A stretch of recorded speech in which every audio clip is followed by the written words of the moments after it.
కాబట్టి విషయ సుఖములను కూడా ఈశ్వరుడి వైపుకి తిప్పింది శాస్త్రం. కాబట్టి ఇప్పుడు ఏం చెయ్యాలి?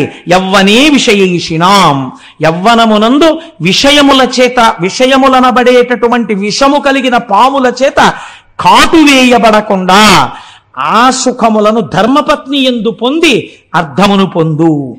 వార్ధకే మునివృత్తీనాం, నువ్వు వృద్ధాప్యంలోకి వచ్చేశాక కూడా తాళాల గుత్తి కోసం వెంపర్లాడవద్దు. ఇంటికి ఎవరొచ్చారు, ఎవరెళ్ళారు, ఎక్కడ తిరుగుదాం, ఏం చేద్దాం, ఎక్కడికి పరిగెడదాం, ఈ బుద్ధి మాను. వార్ధక్యం వచ్చాక నీకున్నది ఒక్కటే ఒక్క ధర్మం. మునివృత్తీనాం, మననం చెయ్యి, సంతతము మననం చెయ్యి. నిన్ను రమ్మంటారు, నేను రానని చెప్పు, నేను రాను. అయిపోతోంది టైం, ఓ పక్క జ్యోతి ఆరిపోవడానికి సిద్ధమైపోతోంది సమయం, దీపం ఉండగా ఇల్లు చక్కబెట్టు. లేచిన దగ్గర నుంచి పూజా మందిరం మీద ఎగబడకో. ఈ కొడుకున్నాడు, కోడలున్నారు చేయడానికి, వాళ్ళకి అలవాటు చెయ్యి.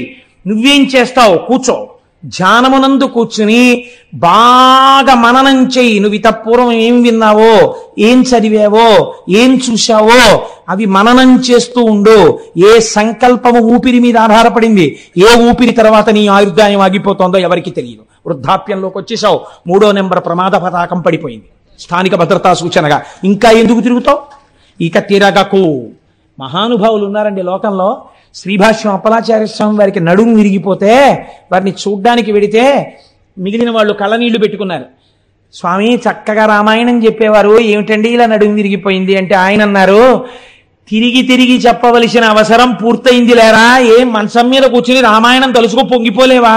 నీ దగ్గరికి వచ్చిన వాళ్ళకి చెప్పుకోలేవా అని ఒక చోట కూర్చుని అనుభవించమని స్వామి నన్ను ఇలా కటాక్షించాడు అన్నారు. ఆయన మర్యాద పురుషోత్తముడు, రామాయణం చదువుకుని రామోపాసన చేసిన మహాపురుషుడు ఆయన. కనుక వార్ధకే మునివృత్తీనాం యోగానంతే తను త్యజాం, చిట్ట చివర నీ మనస్సుని యోగము చేత అనేన యుజ్యతే ఇతి యోగ, అన్నిటికీ సాక్షిగా ఉంటూ. కొడుకొచ్చేదో చెప్తాడు, ఆహా అలాగేనా నవ్వు, కోడలొచ్చేదో చెప్తుంది, ఓ నవ్వు నవ్వు, తామరాకు మీద నీటి బొట్టు. నువ్వు అలా హాయిగా ఉండగా శరీరము నుంచి ప్రాణోత్క్రమణం జరుగుతోంది, ఏమీ హడావిడక్కర్లేదు. అవుతుందని చెప్పారు పెద్దలు, ఎన్ని మాటలు వినలేరు, ఎంతమంది వెళ్ళిపోలేదు. నా అదృష్టం, నేను ఇప్పుడు చూడబోతున్నాను. ఎవరిని చూడబోతున్నాను? మహాపురుషులైన వారందరూ శరీరాలు విడిచిపెట్టిన చోటు ఎక్కడుందో అక్కడికి వెళ్ళి నేను వారి దర్శనానికి వెళ్ళిపోతున్నాను. నేను ఏ పరమాత్మ పాదాలు పట్టుకున్నానో వాడిలోకి వెళ్ళిపోతున్నాను. కాబట్టి పడిపోతున్న శరీరాన్ని సాక్షిగా చూస్తూ నువ్వు ఆరాధించిన వాడిలో కలిసిపో. కాబట్టి ఏమైంది?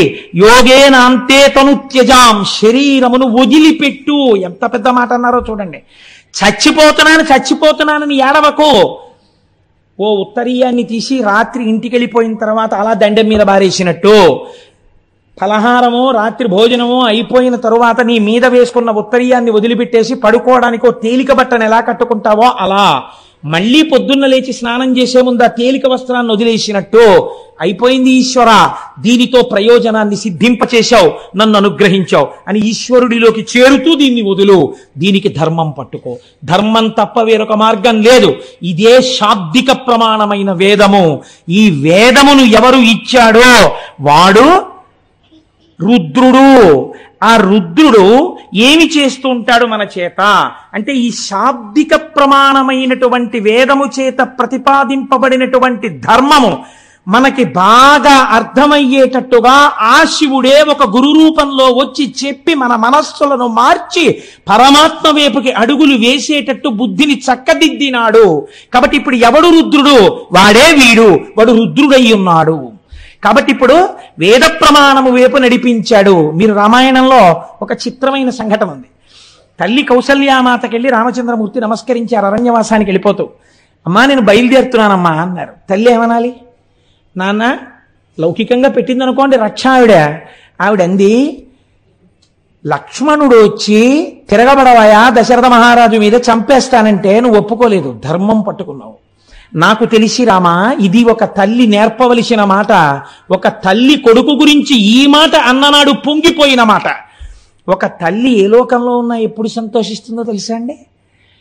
ఏ తల్లి కన్న బిడ్డడవో నయ్యా, నిజంగా ఇంత గొప్పగా ప్రవర్తిస్తున్నావు, ఎంతమందిని సంతోషపెడుతున్నావయ్యా అన్ననాడు ఆ తల్లి సంతోషిస్తుంది. ఏ లోకంలో ఉన్నా మృత్యుబాధను అనుభవించి నేను వీడిని ప్రసవించినందుకు వీడు నా పేరు నిలబెట్టాడని నా కన్న కడుపు సార్థకమైందంటుంది.